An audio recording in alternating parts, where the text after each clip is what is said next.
한 번의 위대한 도전, 어떤 성취감은 29번의 작은 또 도전을 해본 거고, 어제와 다르게 삶을 조금씩 바꾸는 것 자체가 저는 도전이라고 생각해요. 과거는 흘러간 히스토리, 미래는 아직 오지 않은 미스터리, 현재는 뭐라고요? 프리젠트, 선물이라는 거예요.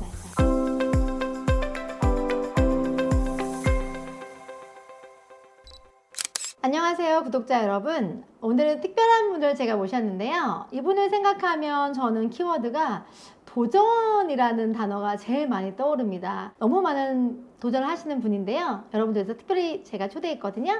우리 유영만 교수님 모시도록 하겠습니다. 네, 반갑습니다. 예, 이 권현진 TV에 예전에 한번 출연하고 또 잘못 출연했는데 다시 또 불려왔습니다. 좋았어요. 네. 저는 이제 대학에 있는 대학 교수이기도 하지만 여러분 대학 교수를 지성인이라고 하나요? 야성인이라고 하나요? 지성인이죠. 네, 지성인의 공통점이 뭔지 아세요? 네, 지성인. 지루합니다. 저는 그래서 책상에서 공부도 열심히 하지만 저는 남들이 쉽게 가지 못하는 도전 프로젝트를 진행합니다. 그래서 남들이 안 가본 데, 예를 들면 킬리만자로 가본 사람 별로 없잖아요. 당연하죠. 사하라 사막에서 마라톤 뛰다 죽을 뻔한 체험한 사람 별로 없잖아요. 그럼요. 네, 이런 색다른 경험을 가지고 저는 색다른 깨달음을 얻거든요. 그래서 그런 깨달음이 저는 이제 대중을 상대로 이렇게 이야기를 하거나 책을 쓸 때 도움이 될 수 있는 이런 레퍼런스 참고 자료가 되더라고요. 그래서 책상에서 공부 열심히 해가지고 의미를 이렇게 머리에다가 꽂으면 그걸 전문 용어로 골 때린다고 하더라고요.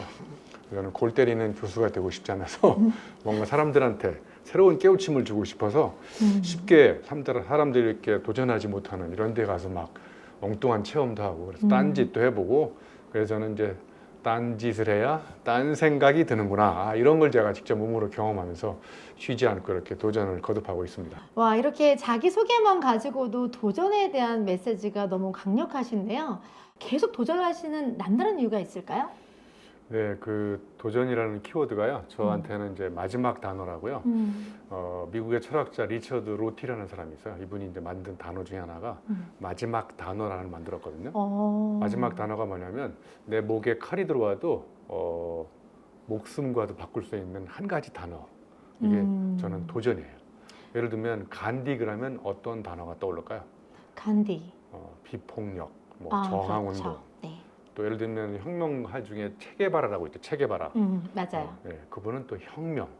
그러니까 어떤 사람을 떠올렸을 때 그 사람을 상징적으로 이렇게 이미지 메이킹하는 단어가 있어요. 저는 도전이거든요. 그 사람의 삶을 표현할 수 있는 원어드. 그러면 그렇죠. 유영만 교수님을 표현할 수 있는 원어드는 도전이라는 말씀이신 거잖아요. 도전을 이렇게 이제 반복하는 이유는 뭐 여러 가지 이유가 있지만 도전을 반복하다 보면은 도전 자체가 굉장히 나한테 뭔가 깨달음을 줄 수도 있고 결과에 관계없이 예를 들면 제가 사하라 사막은 6박 7일 동안 250km 뛰다가 3일째 되는 날 쓰러져 가지고 도전에 성공에 실패했어요. 대신에 제가 이제 이런 명언을 남기고 왔잖아요. 절대로 포기하지 마라 이런 말을 절대로 쓰지 마라. 제가 세계 최초로 남긴 명언이거든요. 자, 그런데 또 킬리만자로는 5,800m 도전에 성공했어요. 자, 그러면 킬리만자로는 성공했고 사하라 사막은 실패한 거는 이거는 마인드의 차이인가요? 체력의 차이인가요? 저는 체력의 차이인 것 체력의 같은데. 차이입니다. 체력의 차이. 네. 이거 보통 사람들이 이렇게 얘기하잖아요. 마인드 컨트롤 바디. 그러니까 제가 절대절명의 위기 상황에 가보니까 내 몸이 맛이 가면 마인드가 야, 너 더 뛰어야 된마 막 이렇게 얘기를 해도 몸이 말을 안 들어요. 몸이 말을 듣는다는 얘기는 뭐냐면 몸이 아직 살아서 움직이고 있다는 거예요. 그래서 이렇게 극한 상황에 도전해 보니까 한계 상황에 처했을 때 우리의 몸이 어떻게 움직이는지 그때 내가 무슨 생각이 드는지 이런 것들을 한번 직접 체험해보고 실험해보고 그래서 이제 참고로 그 미국의 보험 설계사인가요? 그분이 만든 법칙 중에 하나가 하일리 법칙이라고 있어요. 네. 혹시 들어보셨어요? 하일리. 들어봤어요. 네. 그 숫자로 돼 있잖아요. 1, 네. 29, 300 법칙이라고. 네. 그러니까 한 번의 대형 사고는 29번의 네. 작은 조짐이 맞아요. 그 다음에 이제 29번의 작은 사고는 300번의 작은 또 조짐을 무시해버렸기 때문에 그렇다는 거잖아요. 네. 그럼 제가 예를 들면 거꾸로 이걸 뒤집어 가지고 한 번의 위대한 도전 어떤 성취감은 29번의 작은 또 도전을 해본 거고 29번의 작은 도전의 성공 체험은 또 300번의 매일 어제와 다른 실천을 반복하는 거죠. 그러니까 이 도전이라는 게 뭐 대단한 그런 것이 아니라 여러분이 일상을 살아가면서 어제와 다르게 삶을 조금씩 바꾸는 것 자체가 저는 도전이라고 생각해요. 그러니까 도전 그러면 뭐 킬리만자로 올라가는 거, 사하라 사막 가는 거 이런 게 도전만이 아니라 자 오늘은 어제는 버스 타고 출근했으니까 오늘은 지하철 타고 출근하자.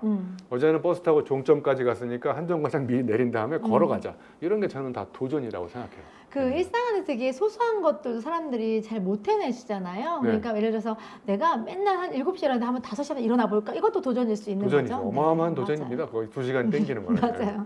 여러분이 도전한 만큼 여러분의 행동이 바뀌는 거고 행동이 바뀐 것만큼 저는 생각이 바뀐다고 생각해요.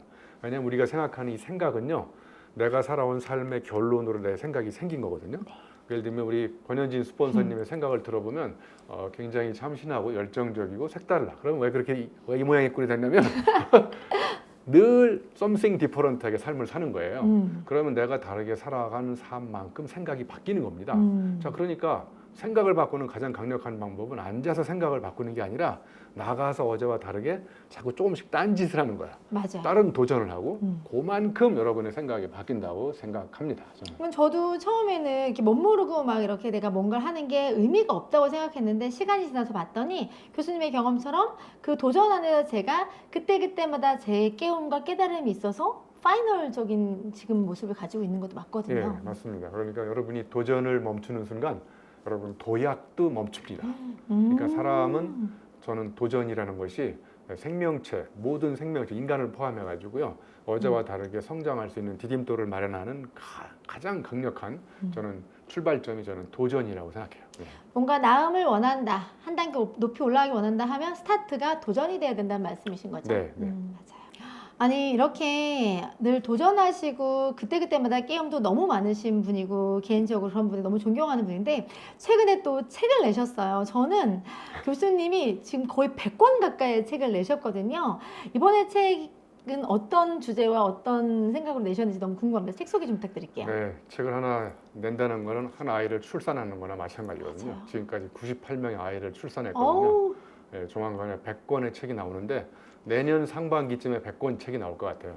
네, 100권째 책은 한 권에 100만 원짜리로 찍을 겁니다. 그래서 100명만 딱 초대해가지고 100권을 강제로 팔아먹을 거예요. 그래서 그 1억을 모아가지고 장학기금으로 기부할 거예요. 그래서 와. 우리 권현진 스폰서님 그때 와서 100만 원짜리 책을 한 권 사야 돼요. 아, 네. 아무튼 이번에는 2분의 1이라고요. 예, 제목도 좀 특이하지 않습니까? 네. 예, 부제목이 뭔가요, 권현진 대표님? 부제목. 인생 반전을 일으키는 절반의 철학. 네, 그래서 2분의 1이라는 게 뭐냐면 절반이잖아요. 네. 자, 그러면 제가 예를 들면 건강 100세까지 산다. 그러면 전반전은 언제까지일까요? 절반. 50세죠? 50세. 자, 그러면 80살까지 사는 사람들은 전반전이 40세. 40세. 네. 그러니까 사람마다 전반전이 다 다를 것 같아요. 그렇죠. 그러니까 전반전이라고 하는 것은 여러분이 스스로 결정하기 나름이에요. 그러니까 예를 들면 지금 60살 사는 사람은 나 이제 전반전 뛰었네. 그러면 그 사람 후반전 아직 60살 남은 거거든요. 그렇죠. 근데 보통 우리가 호모 헌드레드 시대라고 하잖아요. 네. 건강 100세 시대. 자, 그러면 100세 시대니까 50살 전후로 살아가는 사람들이 지금 이제 전반전을 뛰고 있거나 후반전을 준비하는 사람들이거든요. 평균적으로. 예, 그런 사람들을 위해서 전반전을 이렇게 살았으니까 후반전은 좀 이렇게 살면 어떻겠느냐. 그래서 예를 들면 전반전에는 예를 들어서 원심력으로 살아가는 사람들이 많아요. 원심력이 뭘까요? 바깥에서 끌어당기는 힘인 거야. 그러니까 예를 들면 내가 원하는 게 아니라 사회가 원하고 회사가 원하고 엄마가 원하고 그러니까 내가 중심이 아니라 바깥에 있는 게 중심인 거야. 그래서 거기에 막 끼워 맞추려고 쫓아다니는 거야. 환경과 역할에 맞는 요구사항에만 충족한 삶이었겠네요. 그렇죠. 요구사항에 충족한 삶이라서 여기에는 주어가 내가 아니라 they say that이야. 그들이 말하건대 네. S대학 가면 좋다고 한대. 누가 그래? 그들이. 거기 왜 가? S기업에 취업하려고. 그래서 세종호텔이나 이거 다 S기업이거든요. 삼성호텔 다. S기업에 왜 취업하려고 그래? 돈 많이 벌려고. 뭐 임원 되려고. 임원은 뭐야? 그럼 임시 직원이잖아. 그래서 이렇게 내가 주어가 아니고 세상에서 원하는 쪽으로 쫓아가다 보니까 내 삶이 행복할까 행복하지 않을까요? 행복하지 별로 않죠. 행복할 것 같지가 않아요. 주체가 그래서 아니니까. 전반전은 그렇게 원심력으로 살았다면 후반전은 저는 반대로 구심력으로 사는 거야. 음. 이거 주어가 나야. 내가 좋아하고 내가 하면 행복한 일. 다른 사람들이 시켰는데 나한테 별로 행복할 것 같지가 않아. 그럼 전반전에는 참고 했는데 후반전에는 여러분 앞으로 살 날이 며칠 안 남았잖아요. 그죠? 그러니까 몇 살까지 살지 모를 때 후반전을 어떻게 살아야 될까? 정말 내가 하면 행복한 일 이런 걸 중심으로 주어가 나야. 그래서 이게 이제 중심이 나에 있기 때문에 이게 구심력의 인생인 거예요. 내가 주체가 되고 관점과 관심이 나로부터 출발해서 가장 나답게 살 수 있는 방법을 고민하는 게 후반전이 되겠네요. 맞습니다. 그래서 50이 키워온 개 한 마리가 있어요. 개. 개? 예. 나답게라는 개가 있어요. 나답게. 그래서 후반전은 나답게 살려고 사는 사람들을 위해서 어떻게 살아야 될까 그런 사람들을 위해서 고민하는 사람들을 위한 책 제목을 처음으로 숫자로 줬어요. 2분의 1. 2분의 1만 딱 던지면 사람들이 궁금해할 것 같아서 부제목에 인생 반전을 일으키는 절반의 철학 이렇게 잡은 거예요. 기존의 50년도 중요하지만 인생의 절반, 남은 인생에 대해서 반전을 꾀한다는 이 부제목이 굉장히 호기심이 저는 많이 생기더라고요. 네. 그러면 그 다음을 위한 전략적인 거나 또는 중요하게 생각하는 메시지가 다 담겨 있겠네요. 맞습니다. 그래서 여기에는요. 크게 5성급 성공 모델 5가지가 나오거든요. 네. 별이 5개? 5성급. 첫 번째 성이 뭐냐면 야성입니다. 야성. 야성은 몸에서 나오죠. 그러니까 50 후반전, 전반전도 마찬가지지만 우리가 건강하게 살아야 되잖아요. 맞아요. 그럼 건강하게 살려면 가장 중요한 게 이 체력, 몸이거든요. 그래서 여러분 운동하고 나면 기분이 어떻습니까? 쾌로 끝나는 단어 있죠. 운동하고 나면 상쾌해지잖아요. 그죠? 네, 몸이 상쾌해지지 않으면 마음도 유쾌해지지 않고 머리도 명쾌해지지 않거든요. 그러니까 가장 중요한 첫 번째 체력을 단련하기 위해서 이 몸에 관한 아주 상쾌한 처방전 그거 제가 10개 정도 만들었어요. 자, 그 다음에 야성만 있으면 안 되잖아요. 그쵸. 지성. 예, 지력에 관한 거, 멘탈에 관한 거. 예, 그래서 우리가 끊임없이 나이 들어서도 사람들이 행복하고 건강하게 사는 또 하나의 비결은 뭔가 하나 주제를 잡아놓고 그 분야를 끊임없이 계속 공부하는 거예요. 그래서 이제 뇌력을 기르는 거예요. 뇌력. 예, 그래서 이제 지력을 이렇게 향상시키기 위한 어떤 명쾌한 처방전 이것도 한 10개 만들었어요. 자, 그럼 야성과 지성이 만나면 이제 위대한 창조가 시작되거든요. 네. 왜냐면요, 야성이 없는 지성은 지루합니다. 힘도 없을 것 같아요. 힘도 없어요. 지속할 수가 없잖아요. 그렇죠? 그러면 지성이 없는 야성은 또 야만으로 흐를 수 있어요. 그렇죠. 그러니까 이 두 개가 만나야 됩니다. 자, 그러면 이제 세 번째 성은 뭐냐? 감성입니다. 감성. 멘탈에 비해서 이제 이 이모셔널한 거 있잖아요. 네. 사람들을 재미있게 해주고 유머를 잘 쓰고 이런 이제 유쾌한 언어 처방전 이것도 10개를 만들었어요. 원래 그거에 가장 강력하시잖아요. 네, 저는 다 강력합니다. 그러면 이제 유쾌한 처방전, 언어 처방전이 이제 감성이라고 하면 네 번째 성이 또 있어요. 네 번째 인간관계에 관한 거, 정성. 네, 마음 그래서 이제 쓰는 거. 인간관계를 아주 이렇게 흔쾌히 받아들이게 만드는 인간관계 처방전 이것도 또 10개. 관계에 대해서 아직 모호하신 분들한테는 굉장히 중요하겠네요. 맞습니다. 네. 말하면 사람이 가장 행복한 건 언제 오느냐? 사람 만났을 때. 맞아요. 가장 통렬한 아픔 언제 올까요? 사람을 잃었을 사람을 잃었을 때 또 잘못된 사람 만났을 때. 맞아요. 그다음에 이제 마지막 이제 하나의 성이 남았죠. 탄성. 탄성이 뭘까요? 행복할 때 감탄사를 연발하잖아요. 그래서 행복한 삶을 살기 위한 아주 통쾌한 처방전 또 10개. 그래서 이 책에 보면요. 각 성별로 지성, 야성, 감성, 정성, 탄성 15가지별로 10개의 카테고리를 나눠놓고 이 책 초반에 보면 50지수 진단지를 개발해놨어요. 자, 체크가 되겠네요. 그렇죠. 스스로가 네. 본인의 상태 체크가 되면서 네. 진단하고 솔루션까지. 네, 진단하고 솔루션까지 네. 이렇게 결과가 나오거든요. 그 결과를 제가 어떻게 처방전을 이렇게 해놨냐면요. 네. 자, 5가지 중에서 5가지가 점수가 가장 높은 사람들, 대부분 다 높은 사람들, 이런 사람들은 제가 오색 찬란한 인생을 하는 사람이다. 그러니까 더 나무랄 데가 없어. 이 5가지. 완성도가 높은 거의 인생이네요. 완성도가 그쵸? 높아요. 네, 그다음에 이제 그 밑에 있는 게 이제 오상고절이라는 거예요. 오상고절 한 4점대나요, 그러면? 네, 4점대. 오상고절은 어려운 사자성어일 수도 있지만 뭔가 이렇게 위기가 와도 서리빨이 날려도 이렇게 굴복하지 않고 지조 있게 살아가는 사람들을 오상고절이라고 그러거든요. 이분은 오색 찬란하고 거의 비길 바 뭐 떨어질 게 없는데 한 가지 약간 부족한 게 뭐냐면 공동체에서 다른 사람에 대한 관심, 관계에 대한 관심, 자기중심적으로 사는 것도 필요하지만 때로는 우리가 주변에 있는 사람한테 약간만 관심을 가지면 이 사람도 금방 오색찬란이 될 수가 있어요. 더 풍요로워지겠죠. 네네. 그리고 이제 중간 정도에 끼어 있는 사람이 이제 오리무중한 타입. 오리무중 중간 애매모호한. 네, 오리무중은 이제 뭐 굉장히 꿈도 크고 할 일도 많으면서도 노력은 하는데 아직 그렇게 의도하는 것만큼 결과가 잘 안 나오는데도 불구하고 그러나 희망을 포기하지 않고 계속 노력하려고 해요. 아, 그런 상태인 분 되게 많거든요. 사실은 맞아요, 평균적으로 주변에. 그런 분들이 제일 많으실 네. 텐데 명쾌하게 좀 정리가 되지 않을까? 네, 그 다음에는 이제 오매불망 타입이라고 있어요. 또 오리무중보다 약간 점수가 낮으면서 이 사람은 이제 의지는 있는데 노력은 별로 안 한다든지 노력한 만큼 성과가 안 나와서 거의 절망에 가기 일보 직전에 있는 사람. 그리고 이제 맨 마지막에 점수대가 가장 낮은 사람은 제가 재미있게 이렇게 표현했어요. 오호통제. 한탄하는 인생이라는 표현이 맞아요. 있네요. 이 사람은 5가지 지표별로 거의 점수가 바닥이야. 그래서 새로운 삶을 살려고 노력하지도 않고 의지도 없고 실천도 없고 나 이대로 살다 죽을래 이런 스타일이에요. 그래서 여러분은 아마 진단해 보면 오호통제는 거의 안 나올 것 같고 아마 오리무중에서 오상고절 요 상태 또는 그 밑에 있는 오매불망 뭐 이 정도 될 것 같아요. 아마 이 채널 구독하시는 분들 대부분이 이렇게 상향으로 가기 위한 걸 고민하시는 분들이라서 아마 거기 언저리에서 오색찬란으로 가고 계시지 않을까라는 생각도 듭니다. 네. 여러분 제가 이 시점에서 잠깐 질문을 드려볼게요. 자, 우리 권현진 스폰서님은 몇 살까지 살지 아시나요? 오래 살 것 같은데. 근데 100살? 정확한 나이는 모르잖아요. 몰라요. 언제 죽을지 몰라요. 예. 그럼 두 번째 질문.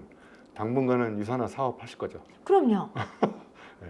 그러면 월요일 아침에 여행을 떠나기 전날 우리 권현진 스폰서님은 다리가 떨리나요? 심장이 떨리나요? 여행을 심장이 떠나요. 떨리죠. 월요일 아침에 출근할 때. 설레요.